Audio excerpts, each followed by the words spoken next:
Olá, pessoal. Eu acho que, assim como todos os outros palestrantes, estou honrado de estar aqui. E antes de começar, eu gostaria de compartilhar, talvez um feedback que eu gostaria de dar a todos vocês, porque para mim é a primeira vez que estou participando deste evento. Eu já vim à América do Sul várias vezes, já viajei diferentes locais, mas foi uma descoberta muito boa, porque vocês compartilham muito sobre o que estão fazendo, a forma como estão fazendo. Eu aprendi muito desde o dia que eu cheguei aqui, já participei de algumas reuniões, todos estavam muito abertos.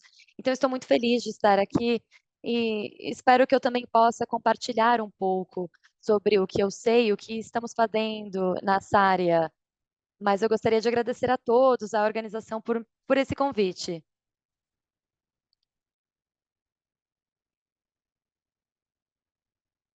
Então, hoje, me pediram para explicar um pouquinho a respeito das tendências que nós temos no uso de gorduras animais para o biocombustível da Europa.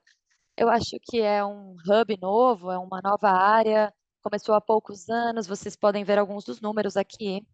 Mas antes de falar sobre isso, o que eu gostaria de mostrar a vocês é esse slide, porque explica um pouco sobre quem eu sou. Talvez seja um pouco mais fácil de entender a forma como eu vou apresentar todos esses dados. Então, a primeira coisa, eu sou francês, mas eu sou uma pessoa que se identifica muito com a cultura europeia. Eu moro na Alemanha, eu vou falar um pouco mais sobre isso depois.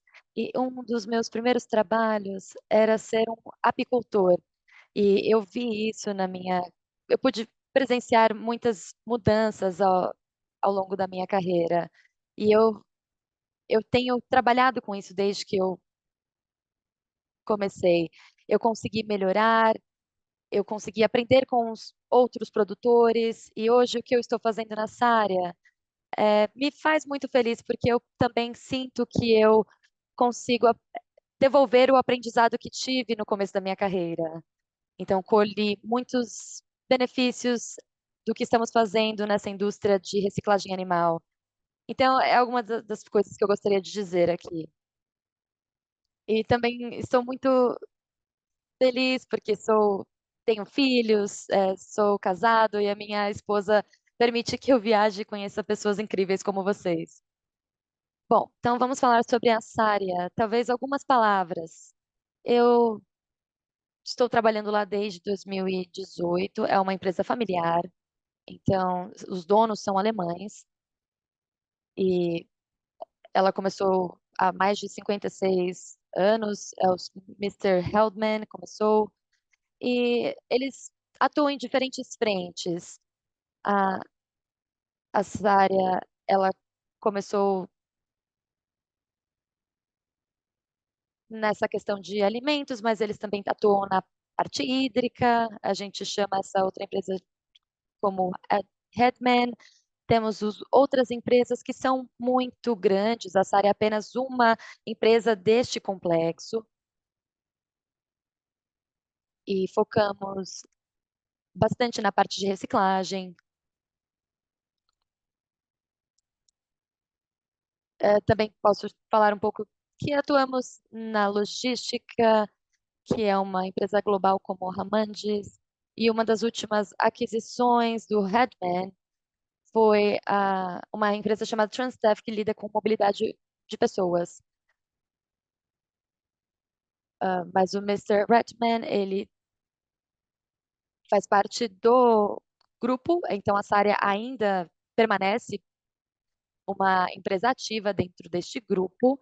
Só para dar uma dimensão do nosso tamanho mesmo, né? Somos bastante relevantes na Europa, já da Espanha para a Polônia, então somos uma empresa bem diversa. E eu tenho muito orgulho da indústria para a qual trabalhamos. Então, vamos desde os recursos até a parte de alimentação, combustíveis, a parte de agricultura, energias renováveis, porque Mais uma vez, atuamos em diferentes frentes e temos diferentes empresas. Eu vou tentar ir aqui da esquerda para a direita para explicar um pouquinho sobre o que fazemos. Estamos coletando resíduos verdes e UCOs. Posso dizer que isso é algo predominante no nosso negócio e também na Europa como um todo. Temos também o que nós chamamos de uma outra área. Chamamos CAT 1, CAT 2, CAT 3.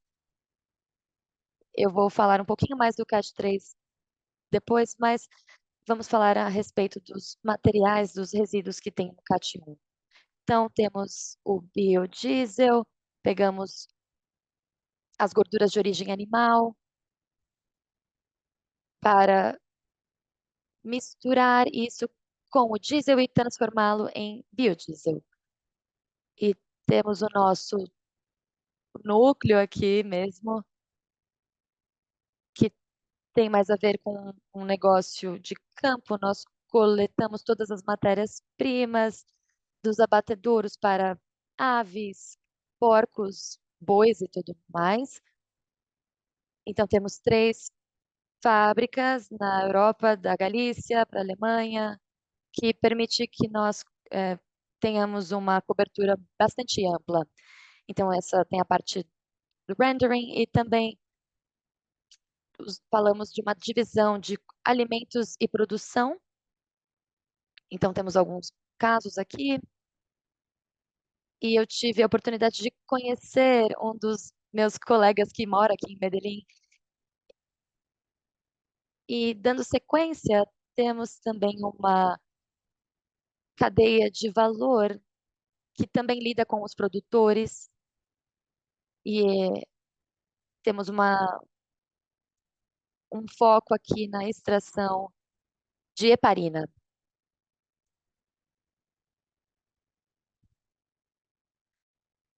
Falando a respeito dos biocombustíveis, o que está acontecendo na Europa? Eu não sei se vocês tiveram a oportunidade de visitar a Europa, mas o que eu vou tentar fazer é dar um- uma noção para vocês do que está acontecendo com relação a essa indústria. E uma coisa que é muito diferente do que vocês têm aqui é a capacidade. A nossa capacidade está diminuindo. É uma das coisas muito importantes e interessantes a respeito desse mercado. Mercados mais maduros têm dinâmicas diferentes. No entanto, os biocombustíveis, eles é uma opção que está sendo levada em consideração por muitos players na Europa. E vamos tentar explicar para vocês qual é a principal ação que a Sária está fazendo para conseguir preencher essa lacuna, essa demanda que enxergamos. Então, se eu puder dar uma palavra, sobretudo de uma perspectiva europeia, vou tentar resumir essas ideias aqui. Vamos começar aqui com essa produção animal. Aqui temos o número de animais em diferentes espécies, com exceção de galinhas. Todos esses outros números esses números estão caindo. Isso está acontecendo há muitos anos e provavelmente vai continuar. Vocês podem ver que quando falamos de porcos, bovinos, ovelhas, cabras, esses números estão caindo. Mostrei aqui para vocês alguns números das espécies e também gostaria que vocês percebessem o que que isso representa quando a gente olha para o resto do mundo. Então, quando nós falamos da França, que é o país de onde eu venho, como vocês podem ver, a, a linha aqui que fala sobre gados, nós temos apenas 24% desses bovinos vindo da União Europeia. E quando olhamos para os números da Europa, temos 5% da população mundial. E ainda assim, esses números não são tão grandes, porque a população de bovinos ainda está caindo. Os valores que estão caindo com relação a animais são os porcos. Estamos aqui em torno de 7%. mas ainda assim representamos 15% da população mundial de porcos. E vou mostrar para vocês no próximo gráfico a distribuição da população ao redor do mundo. Acho que os porcos e os bovinos, isso tem uma conexão com a pressão do meio ambiente. Então, é isso que vou falar com vocês quando mencionar os biocombustíveis, é isso que eu preciso explicar para vocês. Nós fizemos um acordo verde na Europa, um Green Deal, que diz que precisamos ter energia mais verde, que vai permitir que nós desenvolvamos biocombustíveis, vai ajudar também os fazendeiros, os produtores a terem mais animais. Hoje, existem muitos benefícios, incentivos vindo de diferentes governos, da França, porque eles querem proteger as áreas, então eles pensam em mais regulamentações com relação ao tamanho, os nutrientes que vocês podem adicionar ao solo. Sabemos que existe uma pressão ambiental e isso faz com que os produtores desistam. É simples assim. A segunda coisa que pode ter um impacto a longo prazo é que talvez isso faça com que nós sejamos menos competitivos, porque vamos perder produtores, vamos perder abatedouros. E o que acontece? Eu acho que há um grande debate na Europa que nós chamamos de uma dependência alimentícia, queremos ser independentes de outras nações, mas a lacuna na sociedade faz com que essas fazendas, esses locais, eles sejam mais sustentáveis e verdes. Então, gostaria de compartilhar um pouquinho a respeito disso. E eu também eu gosto muito desses gráficos e desses números, mas eu estou mostrando para vocês, por exemplo, a população de gado em 2021. No último slide, vocês tiveram a referência de onde esses dados vêm. E quando olhamos para a Europa, é o lugar aqui quando a gente tem os gados, há uma prevalência no Brasil, na Índia e nas Américas. Na América do Norte é um outro local onde podemos ver essa prevalência. Agora, tentem imaginar o que acontece ao longo de décadas.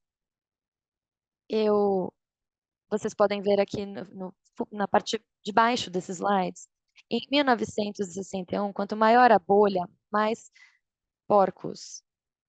E eu vou mostrar para vocês o que tem acontecido ao longo dos últimos anos, mas em 1961 foi como se fosse uma época, uma era de ouro. Tivemos muitos porcos e vocês podem ver que em 2021, o que que acontece? Na verdade, a China é que detém mais da metade dos porcos do mundo. E isso é muito interessante. Quando a gente coloca isso em perspectiva, precisamos pensar o que os outros estão fazendo. Eu sei que o Brasil está crescendo, mas será que está crescendo rápido o suficiente? Nós poderíamos pensar dessa forma. E vocês podem ver aqui na parte superior do slide, aqui temos a população geral de animais no mundo. E vocês sabem o que aconteceu em 1996? Eu falei sobre isso com alguns de vocês, e alguns de vocês também temem isso, mas tivemos a ASF, essa febre suína, que fez com que a peste suína africana, que fez com que mais da metade da população morresse em menos de um ano. Então, é isso que pode acontecer no mundo. E podemos também pensar em o que podemos fazer para nos educarmos com relação a esses efeitos. Olhando um pouquinho mais a fundo com relação à Europa, é isso que eu gostaria de explicar para vocês. Nós temos algo que vocês não têm. Eu acho que é muito interessante, devido à doença da vaca louca, que a gente chama de CAT1, CAT2, CAT3. Muitos de vocês também sabem disso, mas dependendo de onde vocês estão categorizados, o o CAT1, como podemos ver, significa a categoria de mais alto risco de matérias-primas. que afeta os cérebros das vacas e tudo mais. Então vamos utilizar o método 1, que nós gostamos de chamar assim, e isso, eh, nós vamos incinerar. En então essa gordura não vai ser utilizada. O CAT 2 é o médio risco, falamos de animais que têm algum tipo de resíduo, algum LMR, algo estranho no corpo, e isso vai ser utilizado como fertilizante. E o princípio no CAT 1 e CAT 2, isso não permite transporte. Aí vem o CAT 3, que é nosso negócio principal. E aqui, né, o Charles falou muito bem disso, descreveu bem, falando das diferentes espécies, o que não é bom para o consumo humano, são coisas que simplesmente não comemos, né, mas alguns países comem. E a partir disso, criamos aqui também, eh, os as proteínas animais processadas, que chamamos de PAP, e geralmente usamos métodos diferentes de cozimento. Então, a mais rápida é 20 minutos a 135 graus, o outro método é mais para a proteção da proteína, para deixar mais digerível. Então, precisamos ser muito rígidos com, esse processo em relação a bactérias e coisas como salmonela. Isso é avaliado pelas autoridades, veterinários, e quando o método é validado, ele continua. Várias fábricas podem ter métodos diferentes, mas eles precisam ser validados e a partir dessa validação eu posso vender. Então essa é uma grande diferença também. Desde 2017 a gente pôde começar a exportar novamente essas proteínas animais processadas. Então começou esse novo negócio internacional dentro da Sadia. Estou mostrando aqui os números, entrando em mais detalhes, pensando na organização de reciclagem, e quero também agradecer meus colegas da EPRA. Houve um congresso em 2024, alguns de vocês estavam lá, muito legal essas trocas. E vocês podem ver aqui as mudanças e as evoluções do CAT 1 e CAT 2. E por que coloquei esses números? É importante também vocês verem como isso aqui é uma produção completa da União Europeia, tá, isso é toda a Europa. Então aqui temos diversas, previsões para toda a Europa. E o nível de volumes que produzimos e sendo honesto, especialmente falando com empresas de biocombustível, eu não diria que são ridículos, mas são pequenos os volumes. Temos aqui 2,16 milhões de toneladas de gorduras em toda a Europa. Eu não estou falando de Sária, tá, estou falando de toda a Europa. E muito disso vai para o biodiesel. Eu entrei na empresa em 2018 e naquela época podíamos ver que todo o CAT 1 e CAT 2 já ia para o biodiesel. Então dentro da Sadia era isso que fazíamos. Eu eu diria que 95, 99% ia para o biodiesel. E isso podem ver aqui que em 2018 o CAT 3 era ainda menor, apesar da previsão ser 5 vezes maior. Era bem menor em termos de biodiesel e a partir de 2018 começou a alavancar. E eu vou descrever o porquê disso depois. Mas em 4 ou 5 anos o consumo foi dobrando de, eh, gordura animal.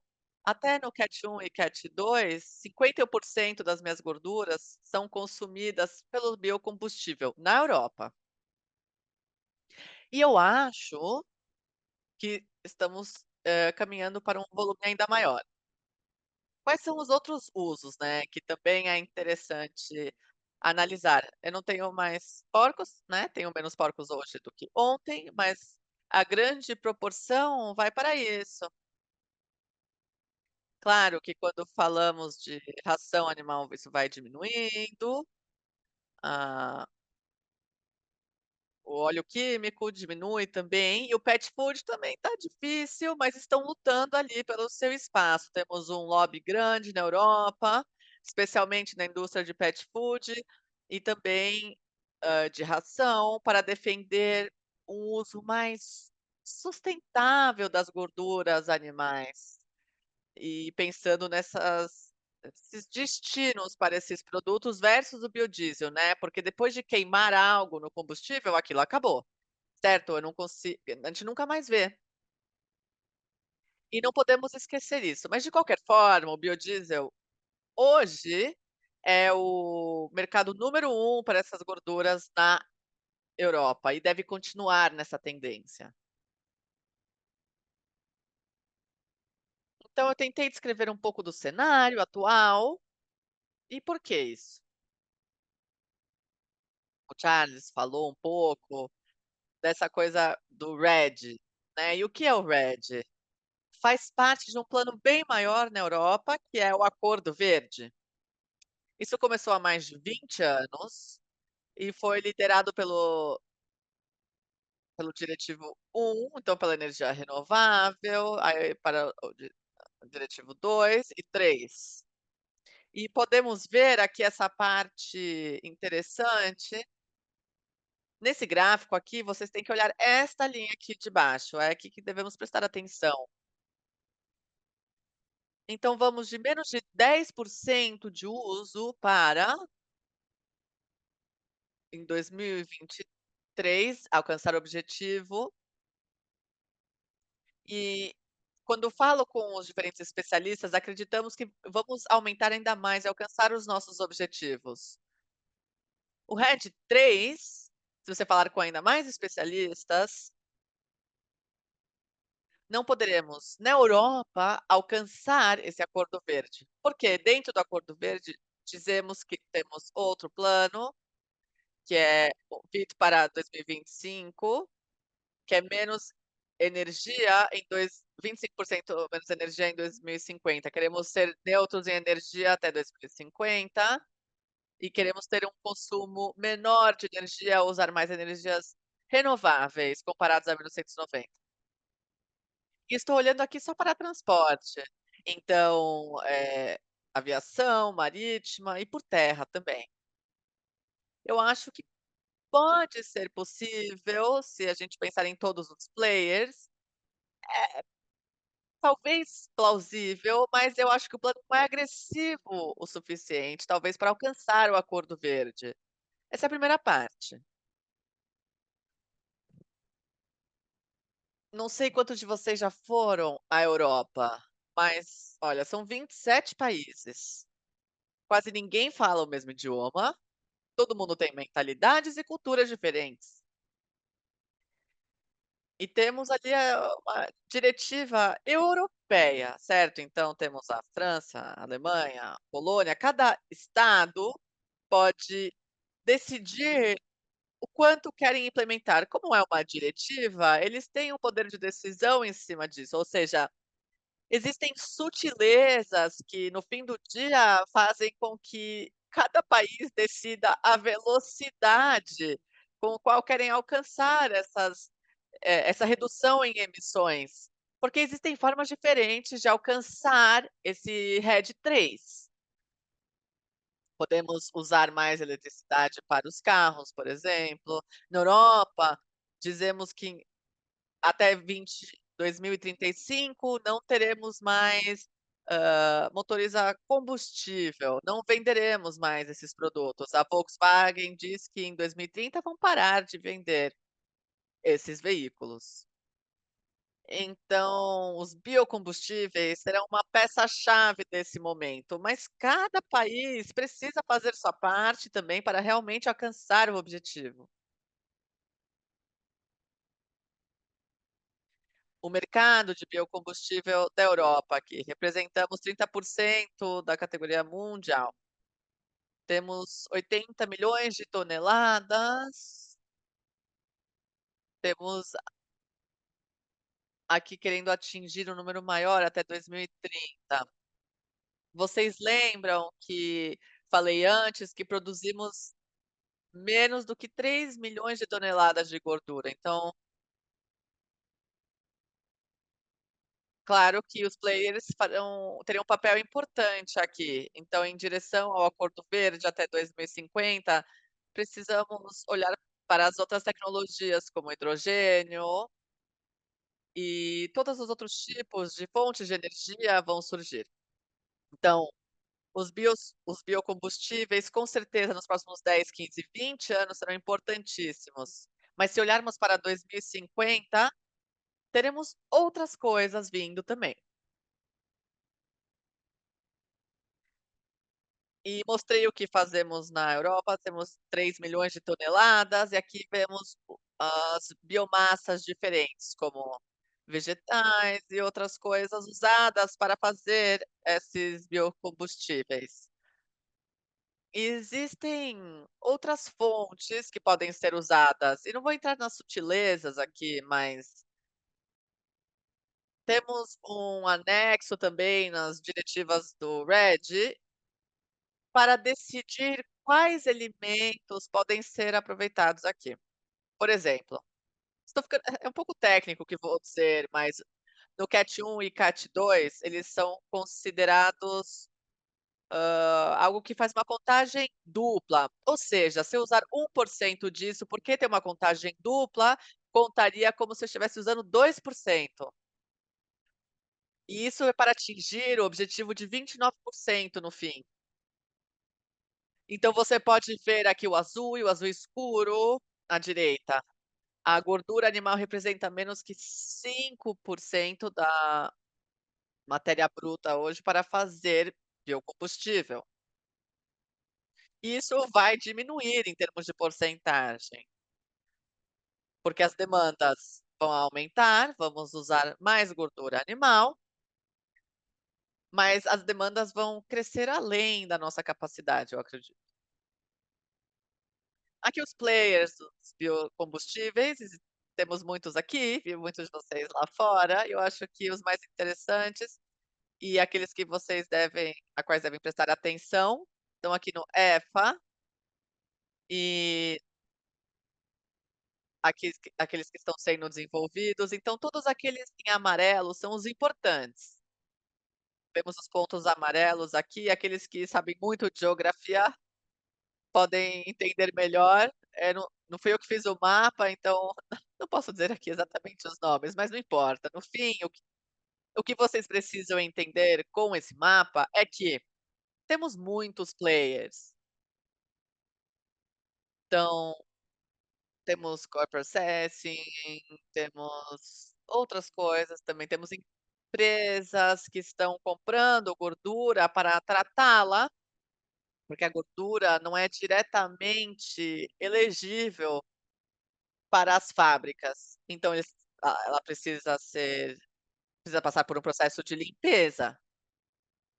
Então o ponto chave aqui é que temos muitos produtos entrando, acreditamos que alcançaremos, o volume necessário para esse projeto, mas eu não tenho tanta certeza assim. E aqui eu queria mostrar, porque não ouvi falar muito disso hoje, 2 pontos chave, na Europa pelo menos, o nitrogênio e os metais, pesados. Aqui o ponto interessante é, dependendo do processo feito,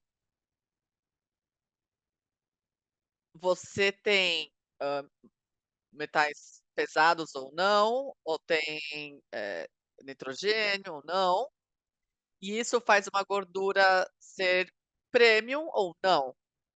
Então, se eu usar uma reciclagem úmida antes do cozimento, eu tenho menos peso. E existe uma discussão aqui, porque como eu falei antes, os meus queridos amigos de pet food, eles gostam que eu cozinhe a gordura com os meus PAPs, porque aumenta a palatabilidade. Então, a quem vou servir, certo? Isso é uma decisão. ao criar uma nova fábrica ou inová-la, que processo vou usar? Vou partir para os biocombustíveis, vou para o pet food? Precisamos ver, porque existem especificações para cada produto. Em 2018, quando entrei na empresa, nem falávamos disso, isso é algo novo. E todo mundo se faz essa pergunta agora. Por isso temos empresas como a Lipsa na Espanha, que estão comprando gordura, limpando e revendendo. Seguindo aqui, o que a Saria está fazendo? Eu mencionei que já temos um negócio que trabalha com biodiesel, e uma das coisas-chave para nós é que temos aí o fornecimento, mas não temos o cliente final. Em 2002, quando 2022, a Saria decidiu fazer uma parceria com a Total na França, e em um local chamado Grand Puy, criando aqui bastante na área de combustíveis fósseis. E eles decidiram tornar essa fábrica verde para usar, energia solar, fazer um upcycling de bioplástico e mais. Para isso precisariam de gordura animal. Então, depois de muitas discussões, e não vou entrar em detalhes, dissemos: "Ok, temos interesse nesse acordo, vamos fazer uma parceria". E o que isso significa? Significa, mais provavelmente, que a Sadia está produzindo cerca de 500 mil de toneladas de gordura, no Cat 3, apenas neste local. Temos uma produção de SAF de mais de 200 mil toneladas por ano. E o UCO também fará parte desse projeto, mas precisaremos, para tornar isso sustentável, de muita gordura. E esse processo deve começar a produção em 2025, no segundo trimestre. Então, pelo menos na Europa, fazer parcerias com empresas como a Total, que tem os clientes finais, faz muito sentido. Eles já são fornecedores da Air France, dos outros aeroportos. Então, foi um marco importantíssimo aqui para encontrar os clientes finais e alavancar essas estratégias nos próximos anos. Também é importante não esquecermos a nossa história e o que precisamos fazer. Então, nas nossas estratégias, quando pensamos em biocombustíveis, e é por isso que eu queria mostrar todas essas outras indústrias das quais servimos, não podemos esquecer a nossa base. Daqui a 20 anos, de repente, o biocombustível tenha menos demandas, e daí a gente precisa voltar ao pet food, ou talvez algo mude. Né, a gente comprava, vegetais nos últimos 20 anos e não querem saber da gordura animal, então precisamos pensar de como será o futuro, dividir o volume para servir indústrias e clientes diferentes e que fazem parte da nossa história. Também existem elementos como processos de CO2 que aumentam a eficiência para desenvolver mais gordura. Falei com algumas pessoas hoje também sobre novas tecnologias de extração de gordura, e acho que isso vai nos ajudar a aumentar a disponibilidade. Precisamos desenvolver novas ideias também e produtos.